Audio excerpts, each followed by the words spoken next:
बिस्मिल्लाहिर्रहमानिर्रहीम। अस्सलाम वालेकुम viewers, my name is Fayaz Waheed. Viewers, PHP के लास्ट लेक्चर में हमने कुछ पीएचपी का इंट्रोडक्शन देखा था और उसमें जो मेजर पॉइंट था जो लास्ट लेक्चर में हमने देखा, उसमें मेजर पॉइंट ये था कि चूँकि पीएचपी एक सर्वर साइड स्क्रिप्टिंग लैंग्वेज है, इस वजह से पीएचपी के जितने भी स्क्रिप्ट्स आप राइट करते हैं उनको एग्जीक्यूट करवाने के लिए हमें किसी ना किसी वेब सर्वर की ज़रूरत पड़ती है। उसके अलावा हमने ये देखा कि हमें डेटाबेसेस की ज़रूरत भी पड़ेगी और पीएचपी पार्सर जो कि पीएचपी के स्क्रिप्ट को एनालाइज करता है, एग्जीक्यूट करवाता है, हमें उसकी ज़रूरत भी पड़ेगी। तो ये सारी की सारी चीज़ें अलग अलग डाउनलोड या इंस्टॉल करने के बजाय हमारे पास डिफरेंट सॉफ्टवेयर पैकेजेस मौजूद हैं जिनमें आपने वैम्प और जैम्प सर्वर का नाम सुना होगा। ठीक है, ये वैम्प सर्वर आपको यहाँ पे आइकन नज़र आ रहा है और चूँकि मैंने यहाँ पे जैम्प सर्च किया है, मैं जैम्प को इंस्टॉल करूँगा। इन दोनों को यूज़ किया जा सकता है, आपकी अपनी मर्ज़ी है, लेकिन जो मेरा एक्सपीरियंस रहा है उसमें मैंने ये देखा है कि जो जैम्प है ये लार्ज प्रोजेक्ट्स के लिए ज़्यादा सुटेबल है एज़ कम्पेयर टू वैम्प सर्वर। तो आप भी जैम्प सर्वर ही यूज़ करें, ज़्यादा मैं इसको प्रायोरिटी दूंगा। तो इसको डाउनलोड करने के लिए आप सिंपल यहाँ पे जैम्प की ऑफिशियल वेबसाइट आपको मिल जाएगी, इस पर क्लिक करें और यहाँ पे आपको डाउनलोड लिंक्स हैं। जैम्प फॉर विंडोज़, ये लेटेस्ट वर्जन है जैम्प का और साथ उसके ये पीएचपी का आपको वर्जन नज़र आ रहा है। जैम्प फॉर लाइनक्स और जैम्प फॉर ओएसएक्स। तो हम चूँकि विंडोज़ पे काम कर रहे हैं तो इस पे क्लिक करें, आपको एक लिंक दे दिया जाएगा। 123 MB की फ़ाइल है, ये इस पे क्लिक करें तो ये डाउनलोड होना शुरू हो जाएगा। ये ऑलरेडी डाउनलोड मैंने यहाँ पे स्टार्ट इसको करवाया हुआ है। ये जैसे ही डाउनलोड होता है इसको हम इंस्टॉल करते हैं। तो बेसिकली चूँकि हमें पता है कि पीएचपी एक सर्वर साइड स्क्रिप्टिंग लैंग्वेज है, तो हमें इसके लिए वेब सर्वर की ज़रूरत पड़ती है। अब इंडिविजुअली हर बंदा वेब सर्वर परचेज तो नहीं कर सकता, ठीक है, उसके लिए आपको पे करना पड़ेगा और उसको एक्सेस करने के लिए और भी बहुत सी चीज़ें हैं। तो उसके लिए हमारे पास यहाँ पे एक आसानी कर दी गई है। वो आसानी क्या है कि जैम्प और वैम्प सर्वर के नाम से जो सॉफ्टवेयर हैं, ये हमारे जो सिस्टम है, जो हमारा लैपटॉप या कंप्यूटर सिस्टम है, ये हमारे सिस्टम को एक वेब सर्वर के तौर पे हमें एक फैसिलिटी दे देते हैं। यानी कि हम यहीं पे पीएचपी का जो स्क्रिप्ट हम यहाँ पे राइट करेंगे वो हम ऑनलाइन को सर्वर परचेज नहीं करेंगे। हम एक सॉफ्टवेयर इंस्टॉल कर रहे हैं, जैम्प या वैम्प जो भी इंस्टॉल करेंगे आप, वो इंस्टॉल करने के बाद ये जैम्प का सॉफ्टवेयर हमें क्या करता है, हमें एक इन्वायरमेंट प्रोवाइड कर देगा कि हम जो पीएचपी का हमारा स्क्रिप्ट होगा उसको हम जैम्प की मदद से, जैम्प हमें एक वेब सर्वर जिसको लोकल वेब सर्वर बोलते हैं वो हमें दे देगा। तो हमारा जो सिस्टम या लैपटॉप होगा वो एक लोकल वेब सर्वर के तौर पे काम करेगा। यानी कि हम कोई भी चीज़ जो ऑनलाइन टेस्ट करते हैं या ऑनलाइन हम कोई भी वेबसाइट लॉन्च करते हैं, उसकी कंप्लीट जो टेस्टिंग है, उसमें एरर्स क्या हैं, जो भी इश्यूज़ हैं, वो सारे के सारे हम लोकल सर्वर जो इंस्टॉल करते हैं हम उस पर चेक कर सकते हैं। जो रिजल्ट्स हमें लोकल सर्वर पे मिलते हैं वही सेम हमें ऑनलाइन सर्वर पे मिलते हैं। तो बेसिकली जब हम ये जैम्प या वैम्प इंस्टॉल कर लेंगे तो बेसिकली ये आपके पास एक सर्वर, वेब सर्वर, कंप्लीट एक वेब सर्वर का एनवायरनमेंट होगा जिसको हम नॉर्मली लोकल का नाम दे देते हैं। तो यहाँ पे फ़िलहाल ये वैसे तो मेरे पास इसका ओल्ड वर्जन पड़े हुए थे, लेकिन मैंने कहा कि चलें ये जो लेटेस्ट वर्जन है इसका डाउनलोड कर लिया जाए। ये जैसे ही डाउनलोड करता हो जाता है इंशाल्लाह हम इसको इंस्टॉल करते हैं और फिर नेक्स्ट यहीं से कंटिन्यू करेंगे। ये कंप्लीट डाउनलोड होने के बाद ये मैंने यहाँ पे डेस्कटॉप पे इसको कॉपी कर लिया, इसको हम इंस्टॉल करते हैं। इंस्टॉलेशन सिंपल है, जैसे आप बाकी के सॉफ्टवेयर इंस्टॉल करते हैं, इसमें कुछ नया नहीं है। स्टार्ट से मैं थोड़ा सा आपको बता देता हूँ इंस्टॉलेशन, बाकी सिंपल जैसे आप बाकी सॉफ्टवेयर इंस्टॉल करते हैं वैसे ही है।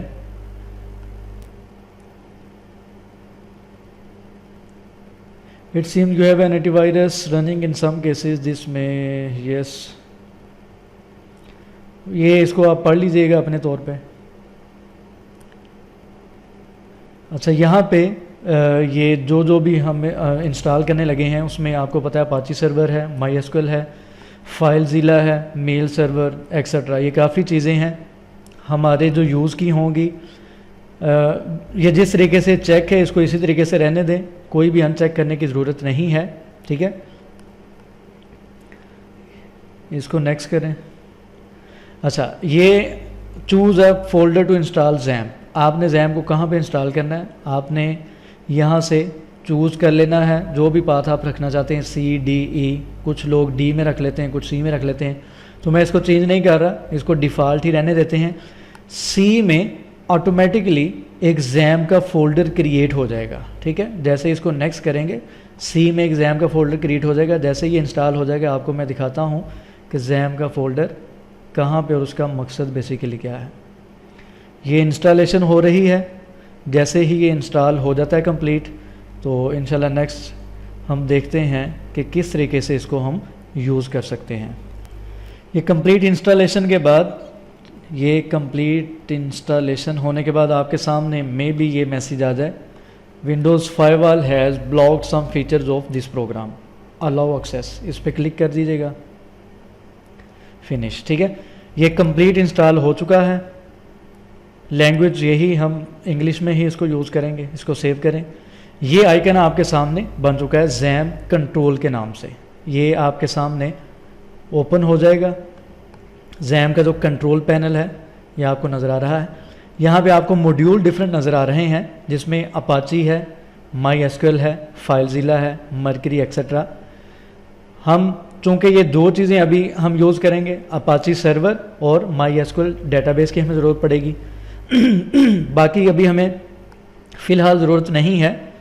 फाइलज़िला फाइल ट्रांसफ़र प्रोटोकॉल होता है, इसकी हमें फ़िलहाल ज़रूरत नहीं है। जब हम ऑनलाइन काम करते हैं तो वहाँ पे इसको यूज़ करते हैं, तो फ़िलहाल यहाँ पे हम इसको यूज़ नहीं करेंगे, अपाची और MySQL सर्वर। अच्छा, अब अगर हम C ड्राइव में जाते हैं तो आप यहाँ पे देख सकते हैं कि C ड्राइव में एक एक्स्ट्रा फोल्डर क्रिएट हो चुका है जैम के नाम से। ये ऑटोमेटिकली क्रिएट हो जाएगा जब आप जैम को इंस्टॉल करेंगे। अगर आप वैम को इंस्टॉल करते हैं तो वहाँ पे www के नाम से एक फ़ोल्डर क्रिएट हो जाएगा, ठीक है। एक वैम का फ़ोल्डर या www के नाम से एक फ़ोल्डर क्रिएट हो जाएगा। जैम के फ़ोल्डर में जाते हैं, यहाँ पे आपको कंप्लीट जो जैम की फ़ाइल्स हैं या यहाँ पे नज़र आ रही हैं, जिनमें ये PHP है, पर्ल है, MySQL है, PHP MyAdmin है एक्सेट्रा, ठीक है। ये इनसे हमारा कंसर्न नहीं है, ये सारे का सारा बेसिकली जो वर्किंग इन्वायरमेंट है ये उसकी फ़ाइल्स हैं। हमारा कंसर्न है, यहाँ पे आपको एक फ़ोल्डर नज़र आ रहा है htdocs का, ठीक है। यहाँ पे htdocs का नज़र आ रहा है फ़ोल्डर, और जब अगर आप वैम्प इंस्टॉल करते हैं तो वहाँ पे आपको www की एक डायरेक्टरी नज़र आएगी। इसको रूट फोल्डर बेसिकली बोलते हैं, ठीक है। ये रूट फोल्डर होता है। इससे क्या मुराद है रूट फोल्डर से? जब आप कोई भी वेबसाइट ऑनलाइन करते हैं, यानी कि ऑनलाइन सर्वर पे आप लोग फाइल अपलोड करते हैं, तो वहाँ पे भी आपने एक फ़ोल्डर क्रिएट किया होता है www के नाम से। जैसे ही आप कोई भी वेबसाइट ओपन करते हैं facebook.com, तो www की डायरेक्टरी यानी कि उसी रूट से वो बेसिकली फ़ाइल्स एक्सेस की जाती हैं। तो यहाँ पे ये htdocs का एक फ़ोल्डर क्रिएट होगा। हम अपना कंप्लीट प्रोजेक्ट है या जितनी भी फाइल्स होंगी हम इस फोल्डर में रखेंगे और फिर हम वेब ब्राउज़र में एक्सेस करेंगे फ़ाइल्स को। ये पहले से कुछ फ़ाइल्स डैशबोर्ड की पड़ी हैं। अगर हम यहाँ पे इसको एक्सेस करने की कोशिश करते हैं तो इसको एक्सेस करने के लिए आपने यहाँ पे यूज़ करना है लोकल होस्ट। चूँकि ये लोकल सर्वर है तो इसके लिए हम यहाँ पे लोकल होस्ट यूज़ करेंगे। तो अभी आपके सामने कोई भी आउटपुट नहीं आएगी। क्यों? अनएबल टू कनेक्ट, हम वेब सर्वर के साथ कनेक्ट नहीं है। तो आपने यहाँ पे अपाची सर्वर को स्टार्ट पे क्लिक कर देना है, ठीक है, वो स्टार्ट हो जाएगा। MySQL, ये दो चीज़ें हमने यूज़ करनी है, इन दोनों को आपने स्टार्ट करवा देना है,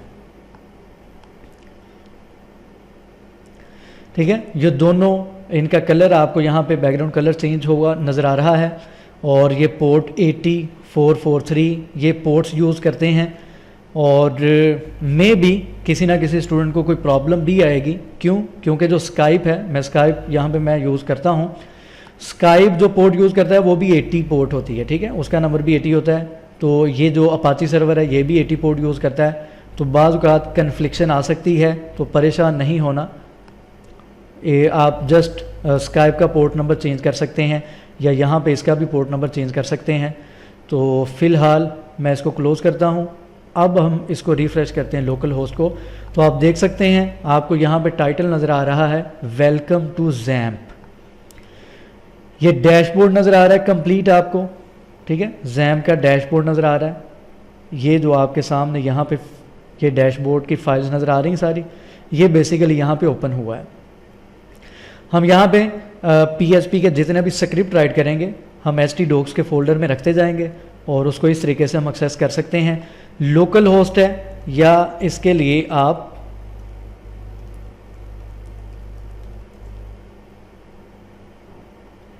ये IP एड्रेस भी यूज़ कर सकते हैं।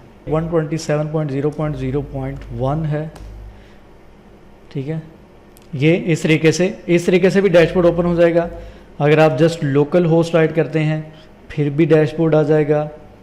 अगर आप इस तरीके से इसको राइट करते हैं तो फिर भी डैशबोर्ड आपके सामने जैम्प का यानी कि वेब सर्वर, आपको इस तरीके से आप फाइल्स को वेब सर्वर पे PHP का स्क्रिप्ट एग्जीक्यूट करवा सकते हैं। तो ये यहाँ पे बेसिकली हमारे पास एक वेब सर्वर बन चुका है जिसको लोकल वेब सर्वर बोलते हैं। हम जितना भी PHP का स्क्रिप्ट राइट करेंगे वो सारे का सारा हम यहाँ पे इसी फोल्डर में htdocs के फोल्डर में रखेंगे।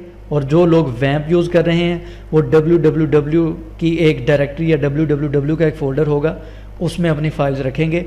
तो हम यहाँ पे उसको इस तरीके से एक्सेस कर सकते हैं। इंशाल्लाह नेक्स्ट लेक्चर में हम इसका छोटा सा हेलो वर्ल्ड का या कोई भी एक सिंपल प्रोग्राम PHP में राइट करेंगे और उसको देखेंगे कि किस तरीके से हम वेब सर्वर पे किस तरीके से उसको एक्सेस कर सकते हैं या एग्जीक्यूट कर सकते हैं। तो फिलहाल मैं इसको यहाँ पे वाइंड अप करता हूँ।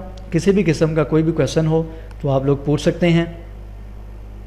यहाँ पे लाइन आपको नज़र आ रही है, अल्टरनेटिवली यू कैन यूज़ वैम्प, मैम्प और लैम्प, ठीक है। जैम्प के अलावा ये डिफरेंट जो वेब सर्वर सॉफ्टवेयर्स हैं ये आपको मज़ीद और भी मिल जाएंगे। चूँकि मैं जैम्प ही यूज़ करता हूँ स्टार्ट से, तो इसलिए मैंने जैम्प ही यहाँ पे इंस्टॉल किया है। बहरहाल इंशाल्लाह नेक्स्ट लेक्चर में मिलेंगे, मज़ीद इसमें देखेंगे। दुआ में खुसूसी याद रखा करें। यूट्यूब के देने उन्होंने अभी तक सब्सक्राइब नहीं किया, सब्सक्राइब करें। अल्लाह हाफ़िज़ नासिर।